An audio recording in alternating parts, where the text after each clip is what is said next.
oyagala okumanya ebiriwo ebyaliwo oba ebigenda okubaawo. Program tambula n'okumanya eggose, tambula n'okumanya ku MRU TV ne Royal FM.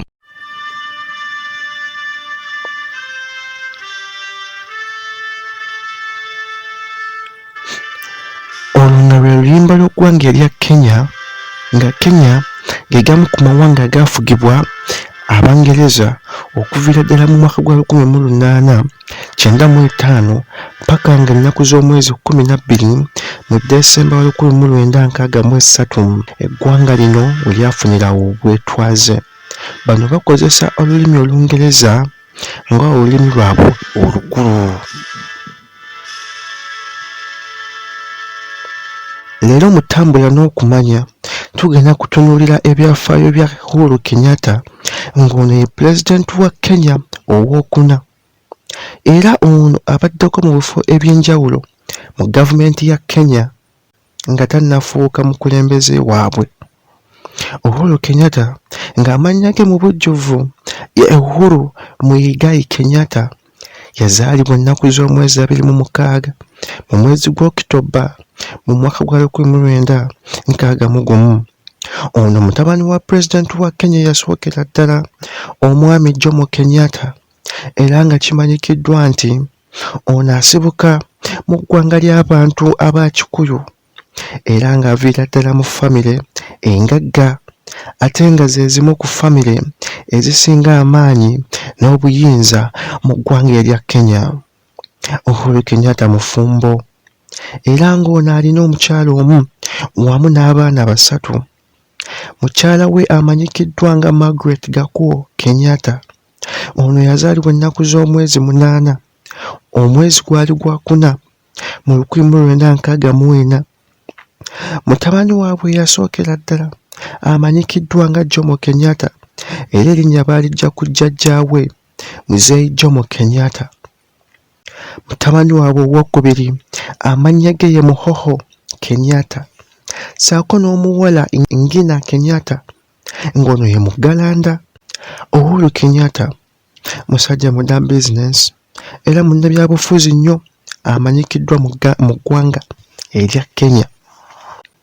Uhuru Kenyatta emisomo yagikwasaganya bulungi ng'era yasomera ku ssomero lya St. Mary's School erisangibwa mu kibuga ky'e Nairobi.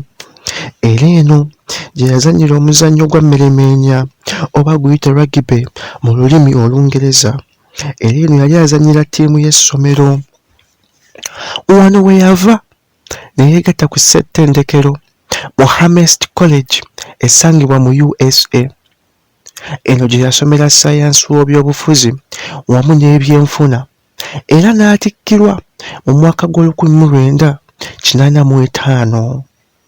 Uhuru Kenyatta we yakomawo e Kenya yatandikawo bizinensi y'okulima ebimuli era eno bizinensi yagiganyulwamu nnyo.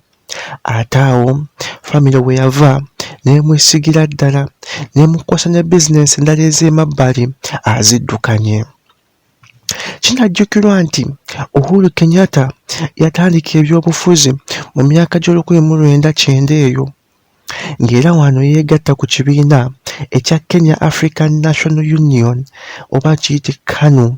Kino kye kibiina ekyali mu buyinza ate era nga kye kimu ku kibiina taata we Mzee Jomo Kenyatta kye yakulemberako. Eyali ssentebe w'ekibiina ekyo Daniel Arap Moi yamulabamu ekyenjawulo, bw'atyo n'amufuula ssenkulu wa Kenya Tourist Board mu mwaka gw'1999. Era mu mwaka ogwaddirira ono yafuulibwa ssentebe w'akakiiko akakwasaganya ebigwa bitalazze akaali kamanyikiddwa nga Disaster Emergency Response Committee. Mu mwezi gw'Okitoba mu mwaka gwa 2001 eyali omukulembeze w'ekibiina ya African National Union yamusunsula okumufunira ekifo mu palamenti y'eggwanga eyo. Mu mwaka gwa 2002 Kenyatta yafuuka omu ku bamyuka ssentebe w'ekibiina ekyo era mu mwaka gwe gumu n'alondebwa ku kifo kye yali agenda okuvuganya ku bwa pulezidenti. Okusinziira nti Arap Omoi yali akyayagala okufuga wabula ng'afuga ng'ayita mu Kenyatta, bamembers b'ekibiina abamu tebaakisanyukiramu yadde era ekibiina ne bakyawulira ne beegatta ku opposition yali avuganya gavumenti Mwai Kibaki, era bw'atyo Mwai Kibaki n'awangula Kenyatta mu kulonda okwo okwaliyo okwa 2022. Ate awo Kenyatta we yafunira omukisa wabula awo n'afuna n'ekifo mu palamenti y'eggwanga, era nga wano yali akiikirira ekitundu ekimanyikiddwa nga Gatundu ey'omu Maserengeta. Okulonda okwaliwo mu Desemba wa 2007, Kenyatta neera yaddamu n'avuganya, naye ateeka n'akalulu kaali ka njawulo. Kenyatta yamayiriza akawanduseemu ate nga yeegasse ku opposition Mwai Kibaki eyali avuganya Raila Odinga. Bw'atyo Mwai Kibaki obuwagizi bwe yali afunye yaddamu n'awangula akalulu, naye ate bannansi ba Kenya okusingira ddala ab'eggwanga erya Kikuyu baawakanya ebyali bivudde mu kalulu kano. Kino eno kyaleetawo obwegugungo mu ggwanga erya Kenya.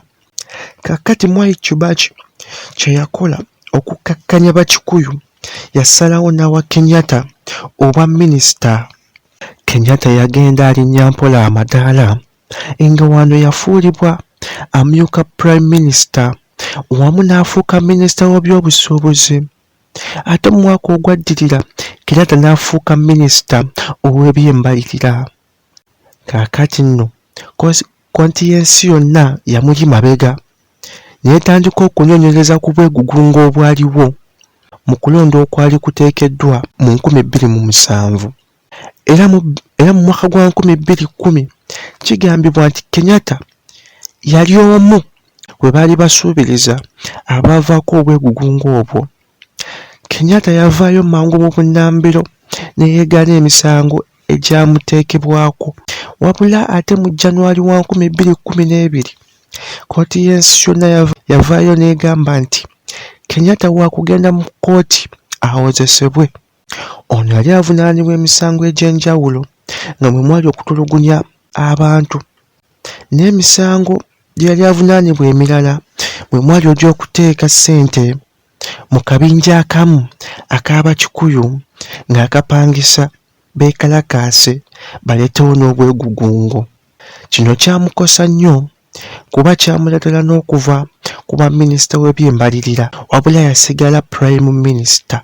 Emisango gino tegyamulemesa nate era kuvuganya ku bwa pulezidenti, naye ate wano Kenyatta ekibiina kya Kenya African National Union yakivaamu n'asalawo atondewo ekibiina ekikye ku bubwe kyali kimanyikiddwa nga The National Alliance.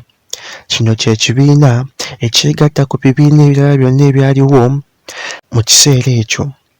Kenyatta yaddamu n'akuba campaign, era mu February 2013 kooti ensukkulumu eya Kenya yo yakivaamu emisango gye yali emuvunaana n'egigoba. Kenyatta yagenda mu maaso n'okuwangula akalulu akaaliwo mu Maaci wa 2013 ng'era yakawangula n'ebitundu 5.7. We yali avuganya naye Raila Odinga yawakanya ebyavaayo mu kulonda okwo, era bw'atyo n'addukirawo mu kkooti, wabula ate kino tekyamuyamba kuba kkooti emisango yagigoba, era bw'atyo Uhuru Kenyatta n'alayira mu mwezi gwa April owa 2013 n'afuuka pulezidenti. Kenyatta yayongera okufuna obuzibu ne kkooti y'ensi yonna kuba ensalawo ye yalwawo nnyo. Kino kyatuukawo kuba tewaliwo bujulizi bwali bumala, era emisango ne bagiggyayo mu kkooti. Era mu Desemba wa 2014 kkooti y'ensi yonna emisango yagigoba gyonna egyali gimuvunaanibwa.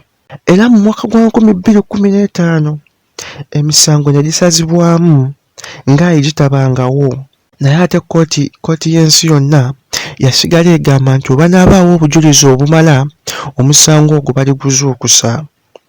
Mu mwaka gwa 2017 okulonda okulala kwategekebwa mu ggwanga erya Kenya era mwami Uhuru Kenyatta n'addamu ne yeesimbawo.